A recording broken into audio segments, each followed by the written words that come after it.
দেখুন ব্যারিস্টার সুমন দেশ থেকে পালিয়ে গিয়ে বিদেশের মাঠের দিকে কি বলতেছে। সে বলতেছে আপনারা এখানে যে ঘরবাড়িগুলো দেখতে পাচ্ছেন এগুলো সব বাংলাদেশের সাবেক এমপি মন্ত্রীদের ঘর। তারা বাংলাদেশের টাকা লুটপাট করে, চাঁদাবাজি করে, পাচার করে, এই সকল ঘরবাড়ি তারা করেছে।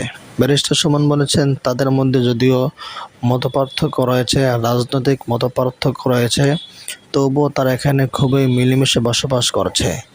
সব দলের লোকজনই কিন্তু এই এলাকায় থাকে পরিবার নিয়ে, তাদের বউরা থাকে, কিন্তু এখানে কিন্তু কোনো মিছিল মিটিং নাই, কারণ দুর্নীতিবাজরা কিন্তু একটা ব্যাপক সম্পর্ক থাকে।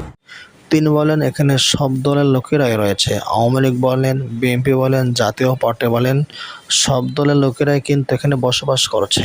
তিনি বলেন এখানে বাংলাদেশের মতো হট্টগোল হচ্ছে না, মিছিল হচ্ছে না, তারা সবাই এখানে সুন্দর শান্তিতে বসবাস করছে। একজনের সাথে অপরজন দেখা হলে হাসি বিনিময় করেছে, মত বিনিময় করেছে।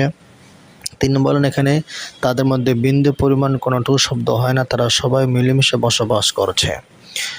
ব্যারিস্টার সুমন যেখানে যায় সেখানে সে প্রতিবাদ করে, দেশে থাকলেও সে প্রতিবাদ করেছে, বিদেশের মাটি থেকেও সে প্রতিবাদ করেছে। সে যারা বাংলাদেশ থেকে টাকা পাচার করেছে তাদের মুখোশ উন্মোচন করে দিয়েছে।